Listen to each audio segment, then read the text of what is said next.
انا سمعنا قرآنا عجبا.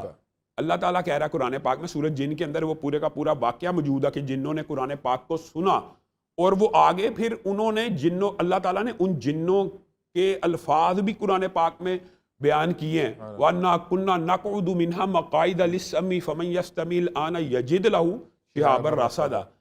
جنہوں نے کیا کہا, یہ بہت عظیم آیت ہے, جنہوں نے کہا کہ ہم آج سے پہلے آسمان تک پہنچ جاتے ہیں. یعنی جنوں کے اندر اللہ تعالیٰ نے کچھ ایسی صفات بھی پیدا کی ہیں جو انسانوں کے اندر نہیں ہے. انسان اڑ نہیں سکتا, انسان غائب نہیں ہو سکتا. جن تو کہتے ہی پوشیدہ چیز کا, لیکن جنوں کے اندر ایک جو بہت چیز ہے جو بالکل ہر لحاظ سے ان کو ممتاز کرتی ہے کہ وہ بہت تیزی سے ٹریول کرتے ہیں.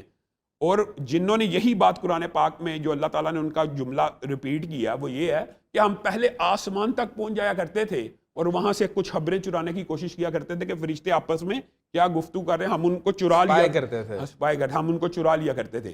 لیکن اب ہم نے ایک تبدیلی دیکھی ہے کہ اب جو بھی خبر لانے کی کوشش کرتا ہے تو اس کے پیچھے شہاب یعنی ایک شہاب ثاقب لگ جاتا ہے, جس کو ہم اردو میں کہتے ہیں ایک آگ کا انگارہ ٹوٹ کے اس کے پیچھے پڑ جاتا ہے.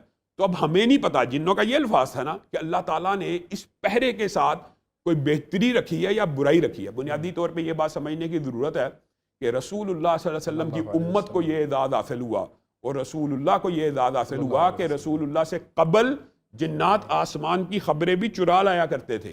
لیکن جیسے ہی رسول اللہ صلی اللہ علیہ وسلم مبعوث ہوئے, اللہ تعالیٰ نے آسمان کے اوپر پہرے بٹھا دیے کہ اب جن کوئی خبر چرائے گا تو اس کے اوپر آگ کا انگارہ لگے گا. لیکن رسول اللہ صلی اللہ علیہ وسلم پہلے شیلٹر نہیں تھا, اب ایک شیلٹر ہے. پہلے تو اتنا جنات کی اتنی یعنی رسائی تھی یا جادو اتنا عروج پہ تھا کہ آپ نے وہ واقعات بھی سنے ہوں گے کہ ایسے ایسے ماہر جادوگر جنات کے ذریعے خبریں لاتے تھے کہ ایک بچے نے یہ کہہ دیا تھا, چاہے اسرائیلی روایات ہیں کچھ اور کچھ صحیح روایات بھی موجود ہیں کہ یا آپ جبریل ہیں یا میں جبریل ہوں, یعنی آسمان سے چوری کر کے خبریں لانا ایک معمول کی بات تھی اور کوئی پہرا نہیں تھا.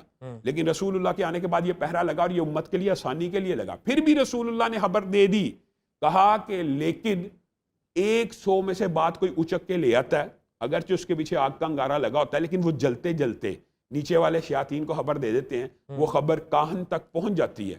تو وہ ایک بات میں 100 جھوٹ ملا کے سامنے والے کو بتلا دیتے ہیں اور بندہ یہ سمجھتا ہے کہ یہ ولی اللہ ہے.